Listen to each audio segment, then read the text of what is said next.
홍종기 교수님을 소개시켜드리면 지금 차의과 대학 스포츠의학 전문 대학원장을 맡고 계십니다. 그러면 박수로 우리 홍종기 교수를 모시도록 하겠습니다. 이렇게 중요한 공청회 자리에 초대되게 돼서 큰 영광으로 생각하고요. 오늘 유소년 야구 부상 방지와 관련해서 실제적으로 이미 많은 자료가 또 우리 이종현 위원님께서 말씀도 해주셨고 여러분들에게 많이 전달이 됐다고 얘기를 들었기 때문에 제가 스포츠 의과학을 하는 입장에서 어떻게 이 부분을 현장에 계신 지도자분들이나 또 정책을 담당해 주시는 우리 정책과 관련된 분들과 또 이와 같이 지금 KBO 또는 대한야구소프트볼협회에 함께 계신 분들과 어떻게 이것이 시너지 효과를 낼 수 있는가에 대해서 간단하게 여러분들에게 제언을 겸손하게 드리고자 합니다. 부상 관련 통계입니다. 그래서 지금 보시면 알겠지만 야구 선수의 주관적 통증 80세부터 12세 야구 선수가 한 20% 정도, 13세에서 14세가 45%, 고등학교와 대학 야구 선수 58%가 주관적 통증을 가지고 있고요. 아무래도 미국의 앤드루 연구소에 이 플라이색 박사가 이 연구를 헌신하면서 지금 해오고 있는데요. 2000년부터 2004년까지 이제 기간을 비교한 결과 대학 야구 투수의 주관적 수술이 4배, 6배 증가하고 있다. 앤드루 박사는 미국에서 이 수술을 제일 많이 하는 박사로 알려져 있는데요. 그래서 지금 최근에 30-40%의 수술, 어깨나 엘보 수술 환자들이 야구 선수다 이렇게 표현하고 있죠. 그래서 결론을 간단히 말씀드리면 100이닝 이상 던진 9에서 14세 유소년들의 어깨 수술 또는 팔꿈치 수술 위험도가 3.5배, 그래서 100 또는 3.5 이렇게 얘기하게 합니다. 최근에 나온 연구 결과를 봤더니 결국은 투수들이 포지션 플레이어들과 함께 가장 팔꿈치와 어깨 부상에 노출되어 있고 이것을 인해서 부상도 문제지만 출장을 할 수 없는 또는 경기뿐만이 아니라 연습을 할 수 없는 것이 큰 문제다. 간단하게 여러분들이 너무 잘 알고 있는 내용이기 때문에 통계를 가지고 길게 말씀드리기보다는 간단하게 우리가 스냅샷으로 이것이 어떻게 진행되는지 보기를 원합니다. 워낙 많이 보셨겠지만 지금 이 리틀 리그 숄더, 리틀 리그 엘보 또는 피처 엘보 또는 골프 엘보, 그래서 엘보의 안쪽에 일어나는 문제인데요. 경우 이제 야구 선수들의 경우에 상완 골두의 결국은 끝 부분이 계속되는 피칭을 통해서 부러지는 것도 아니고 깨지는 것도 아니지만 물론 그 단계까지 갈 수 있지만 코치님들이나 지도자분들이 계속해서 우리 보여지지 않기 때문에 그래서 잘 느껴오지 않을 수 있지만 이런 MRI나 엑스레이 상에서 골두의 간격이 계속해서 벌어지고 있다는 것이 저희들끼리 얘기가 아니라 의학적으로 이것을 계속해서 봐오고 있는 의사분들의 얘기입니다. 그래서 리틀 리그 숄더입니다. 그래서 더 벌어지게 되면 어떠한 연구 조직이든지 그곳에 자극을 주게 될 때 그것이 그 파열이 아니라 분쇄를 시키는 문제는 분열이 되는 것이고 떨어져 나오게 되는 것입니다. 파쇄라고 하죠. 너무 잘 아시겠지만 리틀 리그 엘보 문제가 무엇이냐?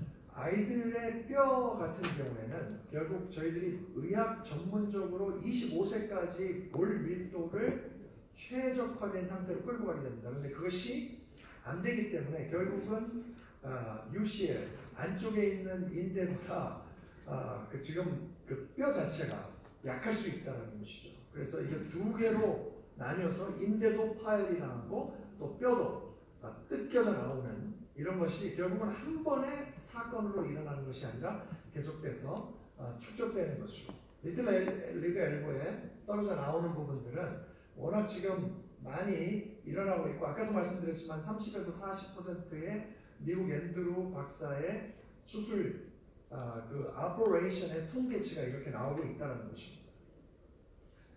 부상 방지 솔루션으로는 아까 이 의원님께서 말씀해 주셨겠지만 미국 피칭 스마트 가이드라인 제가 더 이상 말씀드리지 않아도 연령별대로 이 정도를 가야 되는데 이게 어제 오늘 나온 얘기가 아니고 미국의 역사 속에서 메이저리그 베이스볼이 만든 것도 아니고 이미 리틀 리그와 또는 아마추어 야구에서 나온 데이터를 가지고 볼을 던질 때도 적정한 나이가 이르기까지 이와 같은 하이 스킬, 그러니까 고도의 기술들이 가는 곳을 가게 될 때 너무 연구 조직이 연약한 이런 유소년들에게는 관절에 무리가 될 수 있다. 그래서 여기 보시면 알겠지만 어떤 선수들 주로 아까도 얘기했지만 80이닝, 1년에 80이닝 또는 적어도 8개월 정도의 시즌을 유지시키고 나머지는 휴식을 할 것을 또 권하고요. 또 피칭이 됐을 때 어느 정도 쉬어야 되는지도 보여주지만 이 밑에 자료는 제가 그냥 여러분들에게 해석해드리는 것보다 너무 많이 보셨고 또 이전에 오셨던 패널들이나 또 전문가들이 강의해 주셨기 때문에 웜업을 너무 심하게 하는 선수들도 잘 지켜보라는 이와 같은 가이드라인이 있습니다. 그러니까 그대로 피칭만 많이 하는 것도 중요하지만 웜업을 심하게 하고 또 운동도 심하게 하는 이런 선수들도 우리가 지켜봐야 된다. 이분이 앤드루 박사신데요. 여기 보시면 2016년도에 미국의 ESPN과 같이 인터뷰를 한 장면입니다. 그래서 노리 서진이라는 것은 아무래도 스포츠 의학계의 아버지라고 하는 제임스 앤드루 박사가 결국은 이와 같은 젊은 선수들이 꼭 건강하길 바란다. 근데 뭐라고 얘기했냐면 좀 덜 던짐으로 또는 덜 플레이함으로. 아까 위에서 기조에서 의원님께서 잘 말씀해 주셨기 때문에 제가 길게 얘기하지 않을 것이지만 이게 2016년에도 이와 같은 가이드라인이 나왔는데도 가장 메이저한 미디어를 통해서 이분이 계속 이와 같이 언론 플레이를 하는 것을 볼 수 있고 이 중요성을 계속해서 프로모션한다는 것을 볼 수 있습니다. 앤드루 박사가 특별히 많은 지도자분들이나 이 스포츠학계 또는 이 스포츠 단체들과 함께 만나서 하고 있는 두 얘기가 있는데요. 하나는 스페셜라이제이션, 또 하나는 프로페셔널리즘입니다. 어린 아이들이 너무 일찍 구체화된다. 하나의 스포츠의 기능을 위해서 너무 모든 인체 기능이 준비되지 않았을 때 하나로만 포커스가 맞춰지는 것이 문제다. 또 하나는 프로페셔널리즘이 아닌데도 아마추어리즘에도 불구하고 프로페셔널 선수들과 같은 타임라인, 그 기간 안에 움직여지게 되는 것을 볼 수 있다. 결국은 이것이 부상 증가와 관련이 있다.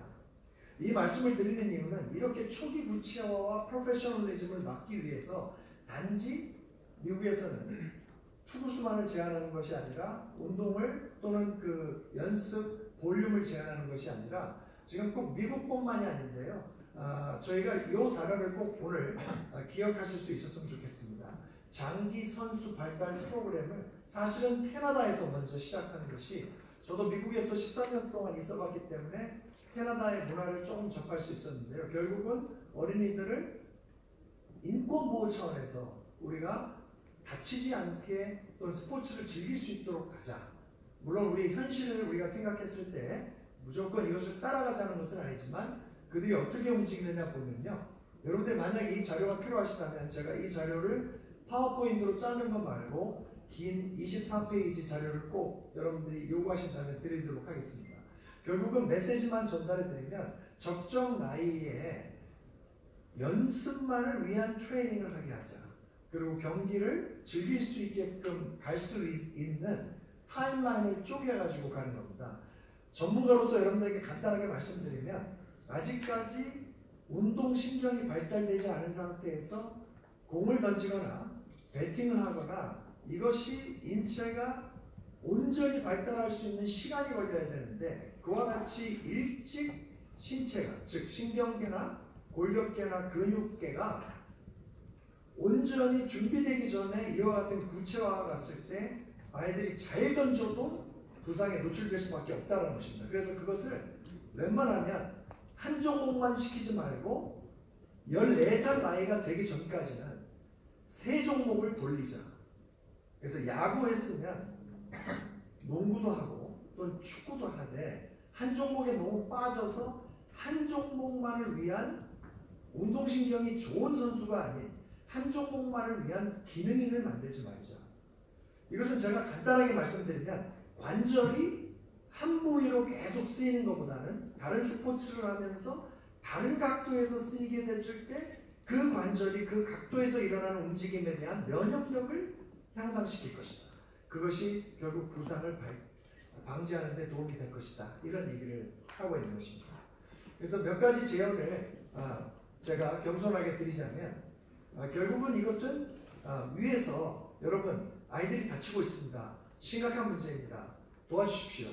함께 하십시오. 라고 이것이 정책적으로 내려가기보다는 외부에서 왜 이 일들을 시작했을까? 우리가 이것에 대한 인지와 또는 지도자 또는 이와 같이 정책을 끌어가시는 분, 저와 같이 학계나 의료계에 계신 분들이 실제적으로 지도자님들께서 코칭을 하시는 거하고 바쁘시기 때문에 아이들이 간헐적으로 던지는 코치님 저 어깨가 약간 부담스럽고 아프고 결리는 것 같아요 했을 때 그와 같은 주관적인 그 말들이 과연 업계에서는 객관적으로 어떤 모습으로 나타나고 있는지에 대한 인지. 그래서 코칭 클리닉이나 또 코칭 심포지움을 국내의 소셜 미팅으로만 가지 말고 외국에서 가감하게 이와 같은 것들을 이끌고 가 있는 지도자들도 모셔서 그분들에게 직접 이것을 어떻게 타개해 갔는지 케이스 스타디도 좀 해보고 그들의 케이스도 우리가 좀 들어보면서 함께 토의하는 이런 문화. 단지 코치님들이 전술이나 베이스볼 스킬을 가셔야 되기 때문에 선수 몸 관리 차원에서도 전문성을 발휘해야 된다는 그런 환경에 있는 것을 저도 잘 이해합니다. 이럴 때에 미국에서나 외국에 컨디셔닝만 잘 전담하는 사람들을 모셔다가 어떻게 비시즌에 시즌에 그리고 경기 후에 또는 연습 후에 알맞게 너무 많은 투자를 하지 않고 우리 아이들을 관리할 수 있는가 이런 내용을 우리가 함께 공유할 수 있기를 바란다는 것이죠. 두 번째 제가 제안하는 것은 베이스볼 R&D입니다. 이것은 Research and Development, 연구가 돼야 되는데 무조건 이렇게 외국의 데이터만 우리가 따라가기보다는 아무래도 결국은 아이들이 부상을 당하지 않을 때 우리 선수들이 건강할 때 좋은 선수들을 발전시키고 선수들을 발달시키고 또 인재를 육성하는 것과 너무 이게 잘 맞아떨어지기 때문에 이 두 가지의 목적을 가지고 KBO, 우리 KBSA 또는 정부, 문화체육관광부가 될 수 있고요. 또 연구기관인 대학 또는 의료기관 그것이 제가 지금 몸담고 있는 차병원이건 서울대병원이건 삼성병원이건 어느 기관이든 간에 이와 같이 이 스포츠를 이끌고 가는데 그냥 환자들만 받아서 수술을 하고 또 거기에서 나오는 치료만 가는 것이 아니라 조금 더 적극적으로 컨소시엄을 이뤄서 R&D를 할 수 있어야 되겠는데 그건 제가 이쪽 필드에서 있다 보니까요. 축구와 이 야구가 비교되는 것을 보게 됐습니다. 저는 많은 분들이 잘 모르시겠지만 1996년도에 한국 프로농구가 시작될 때 기아농 구단에 컨디셔닝 코치로 들어가서 한 4년간 있다가 제가 직접 서재 감독인 김유택 감독, 김영만 감독의 재활을 담당하다가 너무 모르겠어서 오레곤 주립대학으로 유학을 결심하고 트레이너 출신으로 처음으로 미국에 가서 이 공부를 하게 되었는데요. 그때가 지금 딱 2000년대였습니다. 1999년에 들어갔는데요. 이 스포츠 이야기에서 계속해서 붐을 일으키고 있는 토픽 중에 하나가 전방십자인대였습니다. 특히 제가 여성이라기보다는 똑같은 문제일 겁니다. 14세부터 18세까지 이상하게 남자아이들보다 여자아이들이 축구만 하면 전방십자인대 파열을 당할 확률이 너무 높은 겁니다. 남자에 비해서 80% 정도 더 높았으니까요. 그래서 어느 한 팀에는 총 라스터가 명단이 13명인데 한 시즌에 7명이 전방십자인대 파열을 당해서 한 병원에 7개 베드에 같이 누워있는 사진을 찍어가지고 미디어에 올라올 정도로 심각했는데요. 축구에게 배운다는 얘기는 뭐냐면 이 문제가 일어났을 때 축구에서는 전방십자인대 파열을 위해서 우리가 무엇을 할 수 있을까? 왜 이렇게 여자애들이 이렇게 많이 다치고 1000시간을 뛰게 되면 11명이 다치게 되는 것입니다. 11명의 ACL이 나오는데 미국에는 수가가 높기 때문에 하나 ACL 파열될 때마다 25만 불 정도의 돈이 들게 됩니다. 이것은 미국 보건복지부의 관심사와 너무 맞닥뜨려져가지고요. 미국에서 캠페인을 시작했습니다. 다치게 하지 말자. 그러니까 아이들도 중요하지만 재정이 바닥난다. ACL 연구를 시작했고 그것이 각 대학에서 도대체 얘네들이 왜 다치느냐. 그래서 다치는 기전을 한 5가지로 모았습니다. 그래서 너무 많은 것들은 빼고요. 아하, 어느 동작에서 다치는구나. 착지할 때 다치는구나. 무릎이 안쪽으로 몰려지면서 다치는구나. 어찌 보면 저희 야구에서 일어나는 엘보, 숄더 부상과 너무 흡사할 수 있습니다. 그래서 아이들이 이렇게 뛰니까 전방 십자인대가 경골과 대퇴골이 회전하면서 다치는구나. 이것을 연습 때, 웜업 때 이렇게 바꿔주도록 하자. 그래서 이 ACL 부상 방지 프로그램을 메이오 클리닉의 팀 효익 박사가 15분짜리 웜업으로 매번 필드에서 할 수 있는 가이드라인을 만들어서 줬더니 이것이 48% 부상을 감소했다는 것입니다. 이것을 통해서 FIFA가 이것을 보더니 FIFA에서 이제 ACL뿐만이 아니라 우리가 너무 많은 부상이 나온다. 여러분들 잘 아시겠지만 지금 1년 끝나면 FIFA에서 나오는 부상으로만 나간 돈이 5,400억입니다. 그 훌륭한 선수들이 벤치에 앉아있을 때 나가는 돈이 많기 때문에 FIFA가 각 팀을 도와줄 수 있는 FIFA 11 플러스 프로그램을 재작년에 FIFA 11이 나오고요. 11 플러스가 나와서 전체적으로 팀들이 이와 같은 트레이닝을 할 수 있도록 했더니 32%의 부상이 감소됐다는 것입니다. 저는 이것이 야구 부상 방지 연구하고도 굉장히 흡사하게 진행될 수 있다고 봅니다. 이것은 현장의 지도자분들이 하셔야 될 것은 아닙니다. 이미 많은 시간을 우리 선수들을 위해서 할애하고 계시고 헌신하고 계시기 때문에 여러분의 노고가 굉장히 크다는 것을 잘 알고 있지만 결국은 필드에서 우리 감독 코치님들이 직접 하시지 않으셔도 가이드라인을 만들 때 우리가 좀 아까 말씀드렸던 5개 기관이 시너지 효과를 낸다면 신체 기능 프로파일링을 좀 해보자.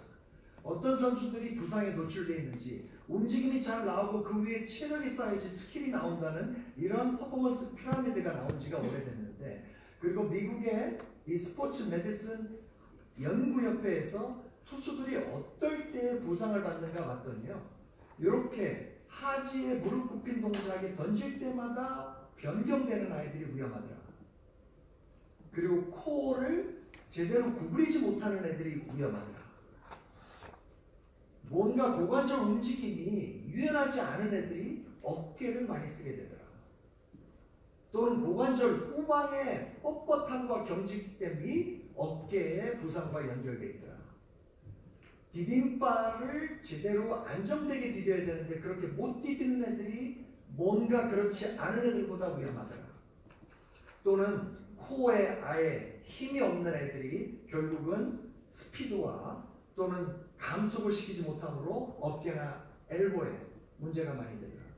이것은 무슨 얘기냐면 볼을 릴리스하는 포인트에서 여러분들 지도자분들이 얼마만큼의 힘이 주관적, 즉 엘보와 어깨에 가는지를 여러분들이 직접 모신다고 할지라도 이것을 문화체육관광부라든지 KBO 또는 우리와 연결된 이런 KBSA 또는 대학, 정부가 조금 더 이 열정을 가지고 이런 단체에서 스포츠 퍼포먼스 향상을 위해서 이미 노력하고 계신 분들에게 또 하나의 책임감을 던져주기보다는 이 야구를 사랑하는 주변인들 또는 야구 발전을 위해서 함께 헌신하길 원하는 사람들과 함께 이와 같은 연구를 미국 걸 따라가지고 네덜란드, 뉴질랜드 것 따라가지 말고 한국에 이 선수들이 있으니까 이와 같은 데이터를 가지고 현장을 도와줄 수 있도록 하자.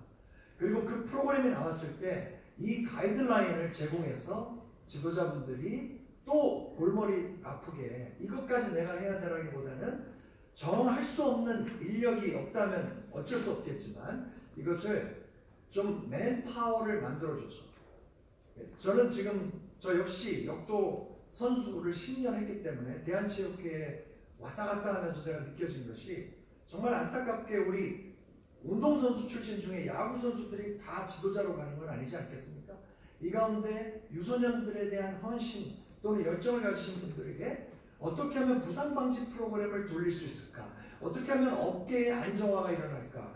하지를 얼마만큼 더 빠르게 또 근신경계를 발전시킬 수 있을까? 이런 맨파워에 대한 전적인 지원을 해주므로 이분들이 결국은 현장에 다시 돌아가서 이와 같이 우리 인재들을 양성할 수 있는 곳에서 야구를 아시는 분들, 다른 모르는 분들이 와서 이 얘기를 하기보다는 뭔가 국세, 국민들의 혈세가 이것을 잘할 수 있는 사람들에게 기회를 줘서 그들에게 이 능력을 고취하게 함으로 현장에 있는 지도자분들뿐만 아니라 선수들이 아까와 같이 FIFA가 해냈다면 야구도 못해나가는 법은 없지 않겠느냐.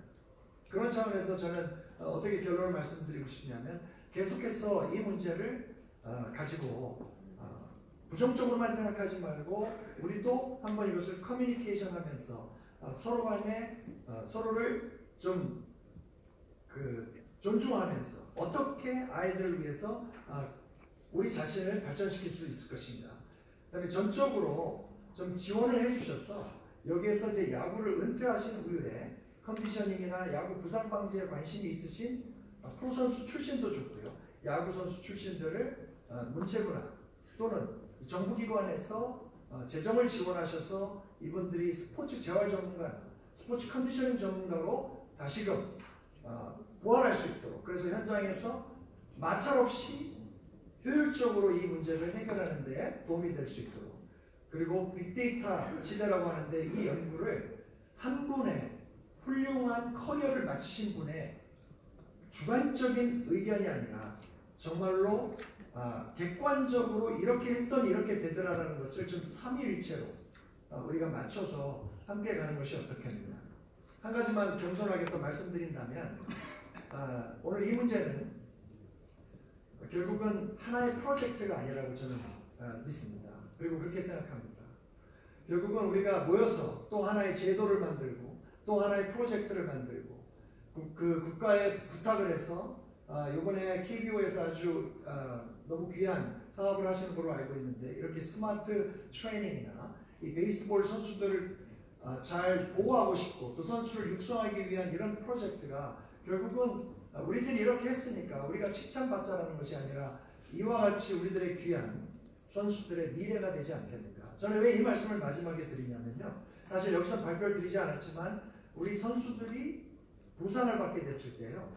많은 분들이 실제적인 수술 이후에 치료 또는 재활에만 관심을 갖지만 이와 같은 선수들이 커리어가 부상 때문에 끝나게 되거나 아니면 충격을 받게 될 때 48%의 우울증을 보여줬다는 것입니다.